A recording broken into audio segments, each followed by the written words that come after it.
Guys, I am Shubham Mahajan. Welcome back to my channel. Last video में मैंने आपको बताया था मोशन क्या होता है, हमारे पास बेसिक डेफिनेशंस क्या होती है मोशन में।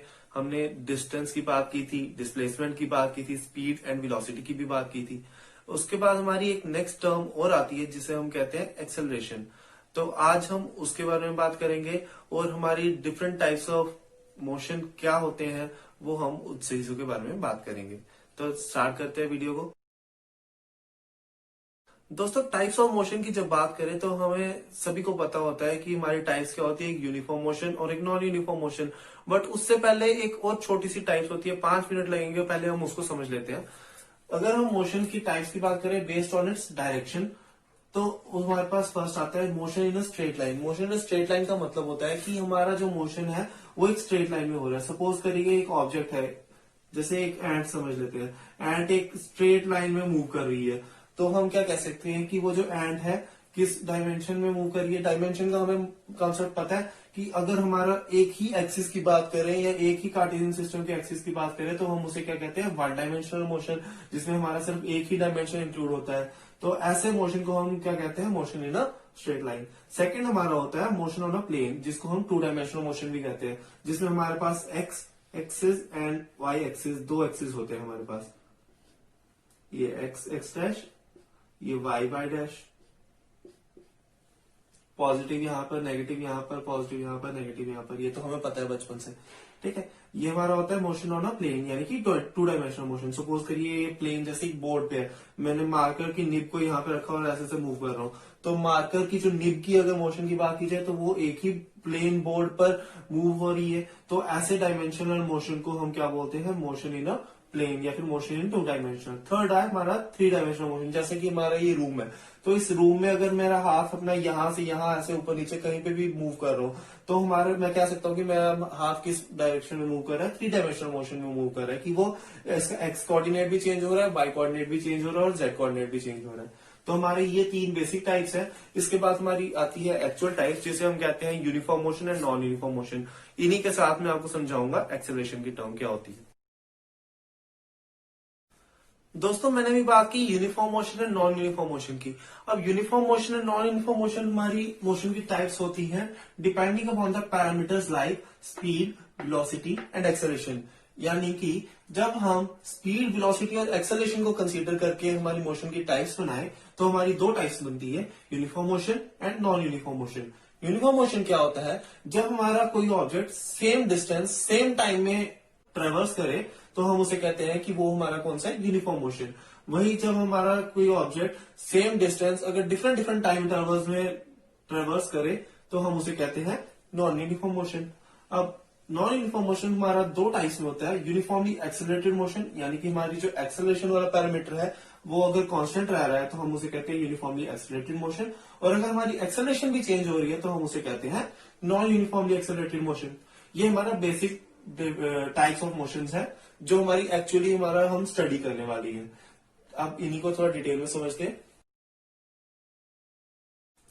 तो दोस्तों, आइए समझते हैं यूनिफॉर्म मोशन आखिर होता क्या है।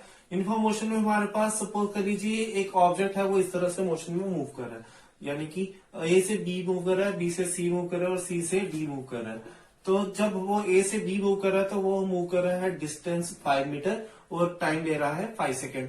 बी से सी मूव कर रहे हैं, डिस्टेंस ले रहा है 5 मीटर और टाइम ले रहा है 5 सेकेंड। सी से डी में 5 मीटर और 5 सेकेंड। अब ऐसे मोशन में वो सेम डिस्टेंस सेम टाइम में ट्रेवल कर रहा है, पहले भी, फिर सेम डिस्टेंस सेम टाइम में, सेम डिस्टेंस सेम टाइम में ट्रेवल कर रहा है। जब वो ऐसे मोशन को हम क्या कहते हैं कि वो कौन से टाइप के मोशन में ट्रेवल कर रहा है, वो ट्रेवल कर रहा है यूनिफॉर्म मोशन। क्यों?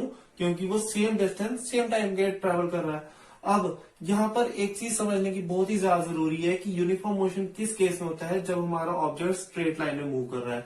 अगर वो स्ट्रेट लाइन में मूव ना करते हुए ऐसे ऐसे ऐसे मूव कर रहा है, बेशक वो डिस्टेंस और टाइम सेम ले रहा हो, 5 मीटर 1 सेकेंड में, 5 मीटर 1 सेकेंड में, 5 मीटर 1 सेकेंड में, बट ऐसे केस में भी हमारा जो वो डिस्टेंस बेशक वो सेम मूव कर रहा है, बट यहाँ पर डायरेक्शन तो चेंज कर रहा है ना। तो इसलिए यहाँ पर वो ये जो मोशन है ये हमारा यूनिफॉर्म मोशन नहीं होगा, ये हमारा नॉन यूनिफॉर्म मोशन होगा। क्यों? क्योंकि यहाँ पर डायरेक्शन चेंज हो रही है। मैंने आपको डायरेक्शन का यहाँ पर रोल इसीलिए समझाया क्योंकि हमारा जो यूनिफॉर्म मोशन होता है उसमें स्पीड और वेलोसिटी जो होती है वो हमेशा बराबर होती है। स्पीड और वेलोसिटी किस केस में बराबर हो सकती है? जब स्पीड यानी कि मैग्नीट्यूड और डायरेक्शन, और यहाँ पर सिर्फ मैग्नीट्यूड और यहाँ पर मैग्नीट्यूड और डायरेक्शन दोनों जो है वो सेम रह रही हो। अगर मैग्नीट्यूड यहाँ पर डायरेक्शन चेंज हो रही है तो मैग्नीट्यूड भी मतलब ऑब्वियसली क्या होगा, वेलोसिटी चेंज हो रही है। अगर वेलोसिटी चेंज होगी तो हमारा यूनिफॉर्म मोशन ही नहीं रहेगा। अगर स्पीड और वेलोसिटी बराबर नहीं हुई तो वेलोसिटी, तो इसका मतलब हुआ कि वेलोसिटी जो है वो चेंज हो रही है, वेलोसिटी चेंज हो रही है तो वो यूनिफॉर्म मोशन नहीं रहेगा। ये हमारे समझने वाली बात है कि हमारा यूनिफॉर्म मोशन हमेशा किस में होगा? Motion in a straight line में। अब जैसे हमारी ये एक एग्जांपल थी, अब इसके बेसिस पे हम फॉर्मूला यहाँ पर है यूनिफॉर्म मोशन में सिर्फ एक यही, वो है speed is equal to distance upon time taken. Distance upon time taken का मतलब हुआ कि यहाँ पर जो टाइम लगता है वो हमारा कितने डिस्टेंस में ट्रेवल करता है, कितने टाइम में, तो इसको हम क्या कहते हैं? स्पीड। ये फॉर्मूला मैंने आपको ऑलरेडी पहले भी बता चुका हूँ। अब इसी को हम तोड़ मोड़ के अगर लिखे तो हमारा speed is equal to distance upon time taken, या फिर time is equal to distance upon speed, या फिर distance is equal to speed into time. इसी को क्रॉस मल्टीप्लाई करके ऊपर नीचे करके हम जब ये तीन फॉर्मुलास निकाल लेते हैं, बट बेसिक फॉर्मूला सिर्फ यही है, speed is equal to distance upon time. आइए अब इसका यूज कर लेते हैं। सपोज कीजिए यही जो ऑब्जेक्ट है वो ये ऐसे मोशन में मूव कर रहा है। अब सपोज कर लीजिए यहाँ पर पांच सेकंड बराबर है। अगर मैं यहाँ पर डिस्टेंस या टाइम में से कोई भी चीज चेंज कर दूं तो वो हमारा यूनिफॉर्म मोशन से बदल के नॉन यूनिफॉर्म में चला जाएगा। मतलब कि वो जो यूनिफॉर्म मोशन जो था, मतलब कि सेम डिस्टेंस सेम टाइम में ट्रेवल कर रहा है, वो अगर प्रोपोर्शन चेंज हो जाता है तो हमारा यूनिफॉर्म मोशन नहीं रहता है। अब यूनिफॉर्म मोशन में हमारे पास स्पीड का फॉर्मूला मैंने आपको बताया डिस्टेंस अपॉन टाइम, तो ये डिस्टेंस है, ये टाइम है। तो ए से बी के बीच में स्पीड अगर हमारी कितनी है? 5 मीटर अपॉन 5 सेकेंड, यानी कि वो हमारा आ गया काट के 1 मीटर पर सेकेंड। तो हमारी ए से बी की स्पीड कितनी होगी? 1 मीटर पर सेकेंड। अगर मैं बी से सी की बात करूं तो वो भी 5.5 यानी कि 1 मीटर पर सेकेंड। सी से डी की बात करूं वो भी 5.5 यानी कि 1 मीटर पर सेकेंड। अगर मैं पूरे मोशन की बात करूं तो ये 5 प्लस 5 प्लस 5 यानी कि 15 मीटर अपॉन 5 प्लस 5 प्लस 5 यानी कि 15 second. 15 cancel is equal to 1 metre पर सेकेंड।